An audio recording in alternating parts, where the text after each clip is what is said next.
Bonjour Coralie, Bonjour Samuel. je suis super content de t'interviewer ici. On est sur le Semnose, il y a le Mont Blanc derrière toi. On est super au calme ici, on est tranquille, on entend les oiseaux. C'est un cadre idéal. C'est magnifique. Écoute, je voulais te poser deux, trois questions sur tes réussites, les solutions que tu as pu mettre en place, comment tu t'y es pris pour passer des périodes un peu difficiles où tu étais exposé à des challenges à relever. Et voilà, tout simplement avoir un peu une idée de ton parcours. Est-ce que tu veux nous dire deux mots sur ce sujet-là? Oui, bien sûr. Euh, donc mon parcours, initialement, moi, je viens du paramédical, je viens de la kinésithérapie. J'avais emprunté ce chemin-là par le sport, le fait de pratiquer énormément, le fait de me blesser, le fait d'avoir besoin d'un petit coup de main pour m'aider à remonter certaines pentes. J'ai donc découvert la kinésithérapie, j'en ai fait mon métier. Et au niveau du parcours professionnel, j'ai souhaité mélanger ma profession et la pratique que j'avais à ce moment-là, qui était beaucoup d'arts martiaux. J'ai croisé le parcours du shiatsu, qui est un soin, mais qui vient aussi du côté du Japon et des samouraïs. J'ai mixé les deux.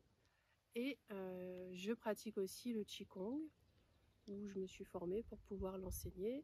Et donc aujourd'hui, j'ai laissé de côté la kinésithérapie pour me consacrer au shiatsu, pour me consacrer au Qigong et en faire mon activité principale. Ok, chouette, merci. Et du coup, qu'est-ce qui t'a poussé à vouloir changer comme ça d'activité? Le fait de vouloir aller plus en amont. En kinésithérapie, on fait du soin, on fait de la rééducation. On intervient souvent quand les gens se sont déjà fait mal. Ils sont déjà allés voir le médecin, ils ont potentiellement cassé quelque chose. L'intérêt que je trouve aujourd'hui dans les pratiques que j'utilise, ou en tout cas ce que j'ai envie de développer, c'est d'agir en amont, de faire en sorte que les personnes puissent prendre soin d'elles avant de se faire mal et avant finalement d'avoir passé le seuil où leur corps leur a dit stop. Et donc c'est pour ça que j'ai pris un virage et que j'ai changé ma pratique. Et est-ce que ça vient d'une expérience personnelle, quand le corps disait stop? Alors moi j'ai dépassé les limites, effectivement. J'ai poussé un peu le corps, il a su m'arrêter. Et j'ai quand même découvert qu'on pouvait s'arrêter plus tôt et que ça ne servait pas à grand chose de se faire mal. En termes d'apprentissage, on pouvait apprendre en évitant la douleur. Donc oui, c'est un parcours que je connais. Ok, très bien. Et qu'est-ce qui t'a permis de lâcher du coup le confort d'une situation libérale où tes clients ils arrivent tout seuls, hein, parce qu'ils sont remboursés par la sécurité sociale et que c'est assez facile de développer une activité de kiné. Donc de lâcher cette activité confortable et qui tourne toute seule pour aller vers une nouvelle activité que tu dois rebâtir de zéro. L'évolution du monde, l'évolution de la vie, de ce que je vois aujourd'hui dans le système tel qu'il est mis en place, tel qu'on l'utilise. J'ai l'impression s'il y avait un virage à prendre, c'était pour moi maintenant, le fait de changer d'activité. Et c'était pas si évident parce qu'effectivement, la kiné, ça tourne tout seul. Tout est en place, ça fait des années que je fais ça. J'ai 12 ans de pratique en libéral. Donc c'est quelque chose sur lequel j'étais quand même plutôt confortable, même si on continue de se former et bien sûr d'évoluer dans nos pratiques.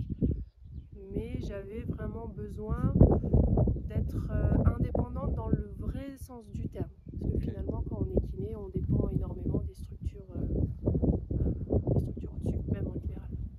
ok, très bien, merci.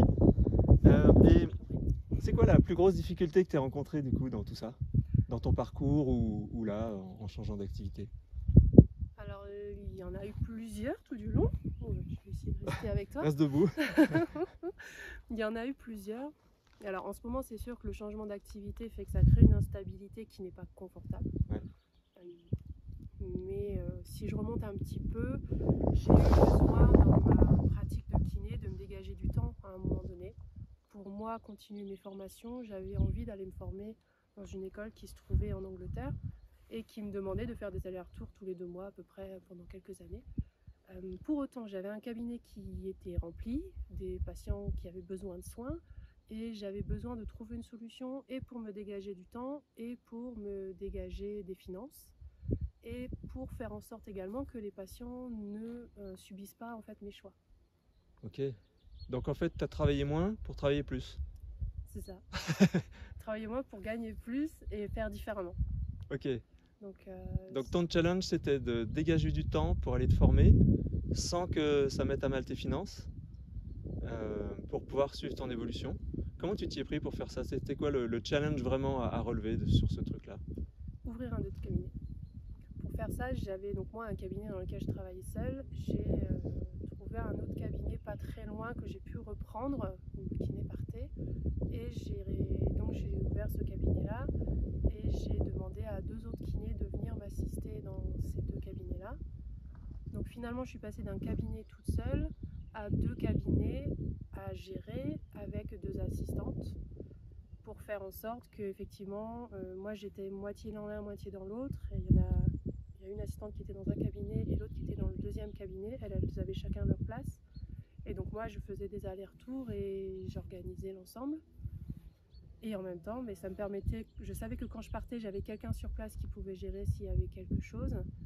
Et le fait d'augmenter, finalement, j'ai eu des dépenses parce que j'ai ouvert effectivement un deuxième cabinet, mais où il y a eu un retour financier également assez rapide que j'ai pu utiliser pour mettre dans mes formations, dans mes voyages, dans mes déplacements, pour aller suivre mes formations. J'ai fait ça pendant 3 ans. Donc tu as dû sortir de ta zone de confort, si je comprends bien, où tu avais un cabinet tout seul, tranquille, qui tournait, pour avoir 2 cabinets, mais ça t'a fait un levier qui a généré des finances supplémentaires pour toi, qui t'ont permis finalement de financer tes formations. C'est ça.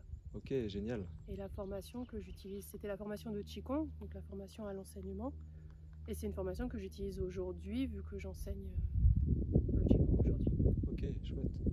Et est-ce qu'il y a un conseil, ou plusieurs conseils, que tu pourrais donner à ceux qui auraient envie de changer de vie, là, comme toi tu l'as fait finalement, sortir d'une situation assez confortable, pour aller sauter le pas et aller vers quelque chose qui est plus en lien avec tes rêves et ce qui te fait vibrer finalement? Faut y aller. Faut y aller. Le conseil, tu peux en dire un peu plus? C'est que si l'info est à l'intérieur, si le corps sait, en général on sait, c'est juste qu'on potentiellement on n'ose pas, ou on se dit c'est trop vite, c'est trop tôt, c'est trop tard. Si l'info est là, faut juste se poser, voir les possibilités qui s'offrent pour réaliser ce qu'on veut faire, et il faut sauter le pas. Ok, pour toi, si je comprends bien, c'est dans le corps que ça se passe en fait. Ton corps parle et il dit c'est le moment. C'est ça. Ok. Pour moi, c'est vraiment l'aiguille, c'est ma boussole. Ok. Si tu avais une ou deux clés comme ça, des réussites que tu as connues dans ta vie, à donner aux personnes qui nous écoutent? L'ancrage. L'ancrage? D'avoir un ancrage fort, dans le sens où effectivement dans ces périodes-là de suspense, d'inconfort, on se dit, même si on sait où ça va, même si on sait ce qu'on a en tête et ce qu'on veut faire, il faut quand même le mettre en place.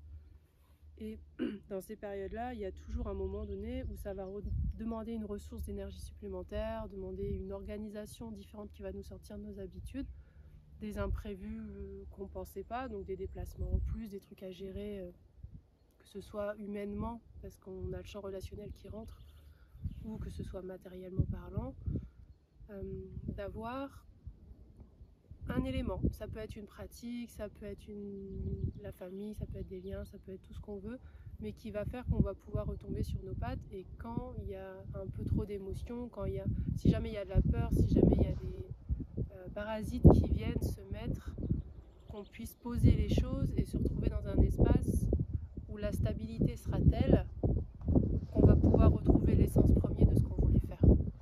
Et après, chacun sa pratique, chacun sa technique. Moi, pour le coup, c'était beaucoup de Qigong, de méditation, ou toutes ces pratiques corporelles-là. Ça, ou le sport avant, parce que finalement, à une certaine intensité, ça pose aussi, on part en intériorité aussi quand on pratique. C'est ce qui m'a permis toujours de garder l'équilibre et la boussole en place. Ok, donc tu dis, c'est le sport, la famille, le Qigong. Et comment est-ce que tu sens que tu es ancré, en fait, que l'ancrage est là? Ou au contraire, comment est-ce que tu sens qu'il n'est pas là? Alors moi, c'est beaucoup ressenti corporel, dans mes perceptions des choses. Quand je vais être ancrée, je vais avoir une perception qui va être beaucoup plus large. Je vais avoir une vision qui va être plus large. Et je peux me laisser beaucoup plus... au niveau de l'intuition, au niveau des questions que je peux me poser, je vais avoir plus facilement des réponses, parce que j'avais un ressenti d'alignement qui va Ok. faire que je vais être en accord avec là où je suis, avec ce que je fais ou juste ce qui se passe autour de moi à l'instant présent. C'est vraiment un retour au présent qui me permet de sentir où j'en suis et physiquement, je le vois dans ma posture, je le vois dans ma manière, si j'ai une tension, si j'ai un corps qui n'est pas calé comme dans ma perception il devrait l'être. En tout cas, c'est harmonieux dans la position dans laquelle il pourrait être. Ça montre qu'il y a quelque chose quelque part. Ouais. Donc après, à moi d'explorer. Ok. Donc l'ancrage, il est sur deux axes chez toi. Il est sur le ressenti physique et sur les intuitions qui sont plus libres et qui viennent plus facilement. C'est ça? C'est quelque Oui. chose de cet ordre-là? Oui, je passe souvent du côté. Je parle souvent de l'horizon et de la verticale. Ouais. On a une verticalité qui nous ancre dans le sol et qui nous permet de ressentir des choses un petit peu plus subtiles.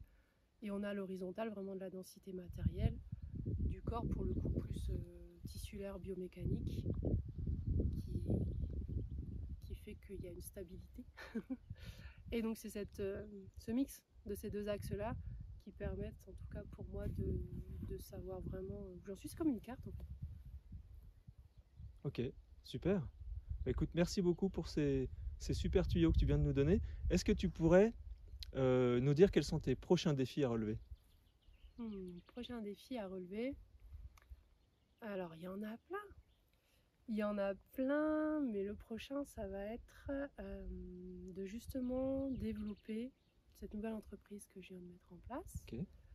Et de lui donner un élan qui va faire que je vais pouvoir, en tout cas, faire ce que je voulais faire, c'est-à-dire donner les infos aux gens, leur transmettre ce que moi j'ai appris et qui m'a permis de m'équilibrer, de grandir et d'avancer, pour qu'ils aient les clés qui m'ont servi à moi, que je puisse les transmettre le plus simplement et le plus facilement possible dans la diffusion et la manière de mettre en mots les choses, la mise en mots. Ok, excellent, super. Merci beaucoup. J'avais un super challenge là-bas pendant cette vidéo, c'était de tenir quelque chose qui empêche le vent de faire trop de bruit. Vous voyez, c'est quand même pas évident du tout. En tout cas, je suis super content d'avoir pu faire cette vidéo ici avec toi. La pleine nature, c'est vraiment mon dada. J'adore faire du coaching en outdoor et là t'interviewer ici avec ce magnifique temps, c'était vraiment super chouette. Donc merci beaucoup, merci à toi. Ça me fait immensément plaisir et j'espère que tes tuyaux pourront servir à ceux qui nous écoutent. Merci à toi.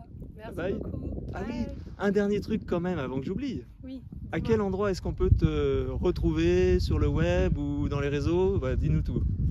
Oui, si on veut me retrouver, alors j'ai un site qui est shiatsu-rosé.net, pardon. Donc sur internet. Après, je suis aussi sur les réseaux sociaux, Coralie Bonnel, que ce soit Facebook, LinkedIn. Et, Ok.